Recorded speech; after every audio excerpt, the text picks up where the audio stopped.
General صاحب آپ کی جانب بڑھتے ہیں، اور کیونکہ اشرف غنی صاحب جو کہ یہاں سے اڑ گئے، ابھی میں بریک سے پہلے جو میں ایک لفظ یوز کیا کہ بھارت نواز جو حکومت تھی، یہ صحیح ہے لفظ؟ آپ اس کو مانیں گے، اس کے ساتھ چلیں گے؟ پلس اور اب بھارت نواز جو وہاں سے حکمران تھے، وہاں سے وہ اڑ چکے ہیں، وہاں سے وہ اب متحدہ عرب امارات میں موجود ہیں، اب کیا اثر پڑے گا ہمارے تعلقات پہ، پاک افغان تعلقات، پاک بھارت، اس ٹرائی اینگل کو اگر ہم دیکھیں تو کیسے دیکھتے ہیں؟ یہ ہمارا لیوریج کتنا بڑا ہے؟ یعنی اگر بھارت ہم سے راستہ مانگتا ہے سینٹرل ایشیا تک، اور افغانستان میں اگر امن آ جاتا ہے، تو ہمیں کیا یہ راستہ دینا چاہیے؟ اگر دینا چاہیے تو ہمیں کیا کچھ مل سکتا ہے؟ دیکھیے، عام طور پہ جب ہم بات کرتے ہیں تو جغرافیہ مد نظر نہیں رہتا ہمارے۔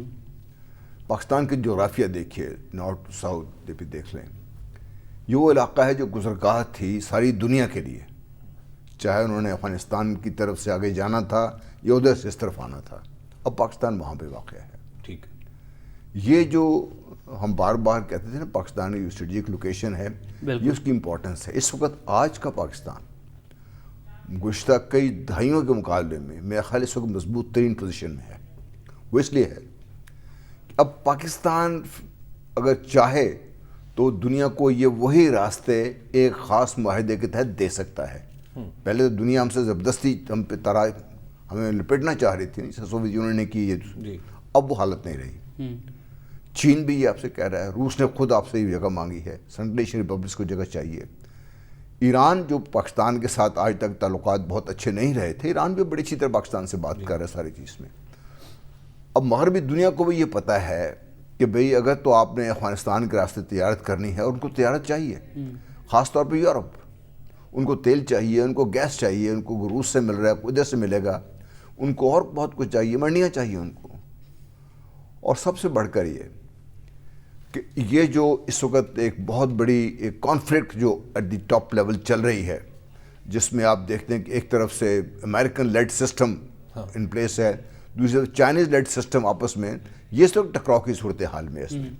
اس میں پاکستان جس کے پلڑے میں اپنا وزن ڈالتا ہے، وہ جو ہے نا سسٹم آگے بڑھنے کا چانس کو بڑھ جاتا ہے۔ پاکستان تو ہمیشہ سے ایک پلڑے میں رہا، ہم امریکہ کے گود میں بیٹھے رہے۔ آج امریکہ خود وہ ریئلائز کر رہا ہے اور کوشش یہ کر رہا ہے کہ پاکستان چین سے دور ہو جائے، پاکستان انکار کر دے، تو پاکستان کی لیوریج بہت زیادہ بڑھ گئی ہے۔ نمبر 2، تاریخی طور پر اگر آپ دیکھیے، پاکستان کو ریکگنائز نہ کرنا بلکہ پاکستان کی مخالفت کرنا، اس کے بعد پاکستان پہ باقاعدہ حملہ آور ہونا، 2 دفعہ میجر پاکستان میں حملے ہو چکے ہوئے ہیں، ہمارے والد نے ان کے خلاف جو تھی مسائل کے، تو یہ ایک تاریخ تو ہے ہماری۔ اب وہی خطہ استعمال کون کر رہے تھے؟ وہ سوویت یونین، کمیونزم، اور یہ بھارت استعمال کر رہا تھا اسے۔ بھارت کے تاریخی طور پر بھی افغانستان سے روابط ہم سے ہمیشہ بہتر رہے ہیں، سرپرائزنگ، حالانکہ کوئی جغرافیائی سرحد نہیں ملتی۔ اب بھارت یہ کہہ رہا ہے کہ ہماری جغرافیائی سرحد اس سے ملتی، کیسے ملتی ہے اسی کہ وہ واخان کوریڈور اور گلگت بلتستان کو اپنا حصہ قرار دے کے اپنے آپ کو وہاں پہ ملانا چاہ رہے ہیں۔ تو بھارت اب بدقسمتی پاکستان کی تو نہیں ہے اس لحاظ سے کہ بھی ہم خوش قسمتی ہے پاکستان کی کہ بھارت نے ہمیشہ سے ہی پہلے سوویت یونین کے پلڑے میں اپنا وزن ڈالا تو افغانستان کا بیڑا غرق ہو گیا۔ اب امریکہ کا اس میں وزن ڈالا تو اب امریکہ اور بھارت اس کوارڈ کا حصہ، حالانکہ اس وقت آپ کو یو اے ای میں ان کے فٹ پرنٹس نظر آتے ہیں بڑے اسٹرانگلی، اسرائیل بھی پہنچ چکا ہوا ہے، اور جتنے یہ ڈیزیڈنٹس ہیں جو سو کالڈ بھارت نواز ہیں، وہ بھی وہاں پہ بیٹھے ہوئے جا کے۔ لیکن افغانستان کے اندر سے وہ لوگ جو باقاعدہ ہیلپ کر رہے تھے اس ایجنڈے کو آگے بڑھانے میں، پاکستان مخالف ایجنڈے کو، اب وہ بہت کمزور ہو کے رہ گئے۔ یہ موقع ہے پاکستان کے لیے، یہ وہ لیوریج ہے جو پاکستان نے افغانستان پہ استعمال کرنے ہیں، یہ وہ لیوریج ہے جو ہم نے کسی اور کے ساتھ استعمال کرنے ہیں۔ دیکھیے اس میں طالبان ہمارے دوست ہیں، بھائی ہیں، سارا کچھ، یہ سب خیالی باتیں بہت ٹھیک ہیں، مفادات کی جنگ ہے اب بھی۔ اگر مفادات ہمارے آپس میں ایک ہو جاتے ہیں، طالبان پاکستان کی بات بھی مانیں گے، پاکستان سے چل بھی جائیں گے، اور دنیا بھی پھر پاکستان کے ساتھ چلے گی۔ یہ موقع ہے پاکستان کے پاس۔ ٹھیک ہے حبیب صاحب، مفادات کی جنگ کہہ رہے ہیں تو پاکستان کے مفاد میں؟ دیکھیے پاکستان کا تو مفاد بالکل ہے، اور پاکستان کا آج کا مفاد نہیں ہے، بلکہ ہم جنہیں کہتے ہیں نا مصور پاکستان، یعنی حضرت علامہ اقبال رحمۃ اللہ علیہ، حضرت علامہ اقبال رحمۃ اللہ علیہ نے کہا تھا افغانستان کو کہ از فساد او فساد آسیہ، کہ اگر یہاں پہ فساد ہوگا تو پورے ایشیا میں فساد ہوگا۔ دوسری بات یہ ہے کہ 1933 میں جب ظاہر شاہ کے والد نادر شاہ تھے وہاں پہ، تو علامہ اقبال، سید سلمان ندوی اور حضرت راس مسعود، یہ سب لوگ تینوں لوگ وہاں پہ گئے تھے. تو انہوں نے وہاں پہ نادر شاہ کو حضرت علامہ اقبال رحمۃ اللہ علیہ نے کہا کہ آج میں دیکھ رہا ہوں کہ جس طرح کسی زمانے میں سامان تجارت اور لوگوں کی نقل و حرکت کے لیے بحری راستے اہم تھے، آئندہ آنے والے وقت میں خشکی کے راستے اہم ہوں گے. اور انہوں نے اس وقت نادر شاہ کو مشورہ دیا کہ آپ ایسے لوگ تیار کریں جو ان راستوں کو بنائیں، ان راستوں کی دیکھ بھال کریں، اور کیونکہ آگے چل کے آپ کے راستے ہی بہت امپورٹنٹ ہوں گے. آپ دیکھ لیجئے کہ آج سے یعنی 70 اور یعنی تقریباً 93 سال پہلے یہ خود علامہ اقبال نے نادر شاہ کو مشورہ دیا تھا. بات یہ ہے کہ اور ہمارا پاکستان میں بھی اسی طرح ہوا کہ جب 89 میں سوویت یونین واپس گیا تو ہمارے ہاں ہماری جو سٹیٹڈ پالیسی ہے وہ یہی ہے کہ ہم جو وسطی ایشیا ہے اس کے ساتھ اپنے تعلقات جوڑنا چاہتے ہیں. ہم نے ٹائپی کے بنیادی منصوبے پہ کام کر لیا ہوا ہے، ہم نے تاجکستان کے ساتھ منصوبے پہ کام کر لیا ہوا ہے، ہم اپنے ٹرکوں کے تجربے کر چکے ہیں کہ ہمارا ٹرک اگر ادھر جائے اور ادھر سے یہاں پہ آئے تو ہمیں راستے میں کیا کیا مشکلات ہوں گی. تو یہ ہماری ایک سٹیٹڈ پالیسی ہے، بلکہ یوں کہیے کہ سٹیٹڈ آبجیکٹو ہے. اب پالیسی اور حکمت عملی کیا ہونی چاہیے یہاں سے آگے بڑھنے کے لیے، مجھے اس میں لگتا ہے کہ پاکستان کی ریاست کے اندر کچھ اس کے اندر وسعت پیدا کرنی ہوگی. ہمارے ہاں جو بالکل ایک ہے نا کہ ہر معاملے کو پہلے سیکیورٹی کا معاملہ قرار دینا اور اس کے بعد پھر اس کے کنڈیاں لگا کے اس کے اندر گفتگو شروع کر دینا، گفتگو بھی نہ کرنا، بس ایک الٹا سیدھا سا حل سوچ لینا جیسے 90s میں ہوتا رہا یا سوویت یونین کے مقابلے میں ہوتا رہا. اب ہمیں ایک اوپن ڈور پالیسی، اپنی پارلیمنٹ کو انوالو کریں، اپنی سول سوسائٹی کو انوالو کریں، جیسے اور پھر بہت سارے لوگ ہیں جن کے خود خیالات واقعات کے ساتھ چلتے ہیں. رستم شاہ بہمان صاحب ہیں یا غلام مصطفیٰ صاحب بیٹھے ہیں، یہ سب وہ لوگ ہیں جنہوں نے ان چیزوں کو اپنی آنکھوں سے دیکھا اور آج یہ کسی بھی چیز کے ساتھ اپنے آپ کو جوڑنے کے لیے تیار نہیں ہے بلکہ آگے بڑھنے کے لیے تیار ہے. یہ ہمیں اس کو وسعت دینی ہوگی اپنی پالیسی میکنگ کو. ٹھیک ہے، اسے وسعت دینی ہوگی. اسماعیل صاحب آپ کی جانب بڑھتے ہیں اور آپ کیا سمجھتے ہیں، کیا دیکھتے ہیں؟ ابھی کچھ ایسے خدشات ہیں کہ کچھ مزید جو گروہ ہیں وہ بھی سامنے آ سکتے ہیں جو کہ ہتھیار اٹھا سکتے ہیں، اور اگر ہیں تو وہ کون کون سے گروہ ہو سکتے ہیں؟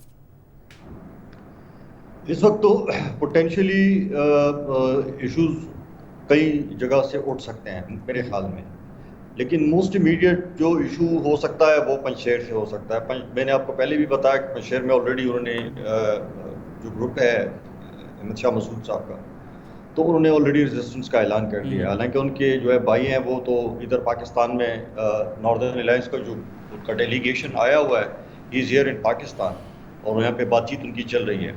تو امیڈیٹ پرابلم تو یہ ہے. لیکن اگر تو سچویشن اسی طرح فلوئڈ رہتی ہے اور طالبان جو ہے کوئی ایک انکلوسیو گورنمنٹ کی طرف جو بات چیت چل رہی ہے کہ انکلوسیو ہو، سارے گروپس یا سارے جو ایتھنک گروپس ہیں جو بھی ہے اس کی ریپریزنٹیشن ہوتی ہے، اس میں کنسنسس گورنمنٹ آتی ہے، تو پھر تو مسئلہ شاید حل ہو جائے.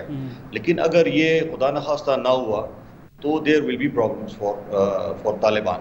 اور دوسرا یہ کہ اگر ان کی پالیسیز میں جو ہیومن رائٹس کے حوالے سے یا دوسرے جو انٹرنیشنل سینسٹیوٹیز ہیں وہ اس پہ بھی اگر عمل درآمد کسی وجہ سے نہ ہو سکے، کیونکہ آپ ایک چیز ذہن میں ضرور رکھیں کہ افغان طالبان کے لیے بھی ایک بہت بڑا ایک ڈیلیما ہے.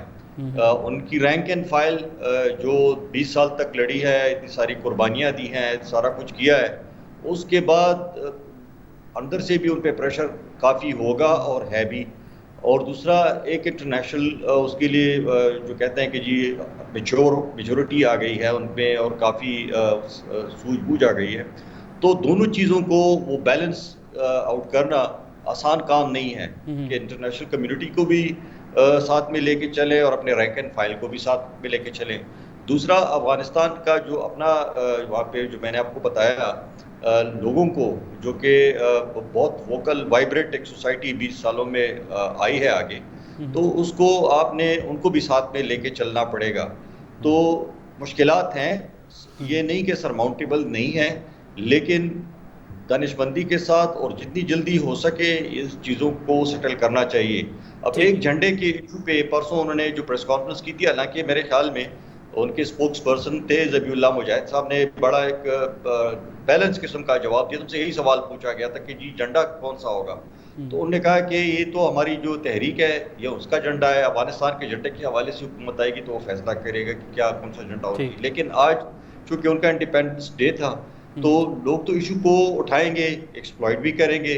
اوبیسلی گروپس ہیں جن کے اپنے ویسٹڈ انٹرسٹ ہیں, اسٹیکس ہیں, وہ تو کوشش کریں گے کہ ان چھوٹی چھوٹی چیزوں کو یا بڑی چیزوں کو اٹھا کے ان کو ایکسپلائٹ کریں اور طالبان کے لیے سچویشن اور خراب ہو اور ان سے زیادہ مزید غلطیاں ہوں. کیونکہ آفٹر آل طالبان اگر ڈسپلنڈ فورس ہے تو اتنی ڈسپلنڈ بھی نہیں ہے کہ آپ جس طرح ایک ریگولر آرمی کی طرح وہ نہیں بیہیو کرتی, اور نہ وہ پولیسنگ اور ملٹری دو چیزیں ڈفرینٹ ہیں. وہ ابھی تک جو ہے وہ گوریلا وارفیئر میں لگے ہوئے تھے, ابھی ان کو پولیسنگ کا رول مل گیا ہے. پھر اس کے بعد دیکھیں اس میں کافی ڈسٹرکٹ کو چلانا اور ملک کو چلانے میں بہت بڑا فرق ہوتا ہے. تو میرے خیال میں چیلنجز ہیں, اگر تو یہ پہ لے کے گئے تو میں جن صاحب سے سوال کرنا چاہوں. جن صاحب, یہ جو ہماری جو پہلے جو مجاہدین تھے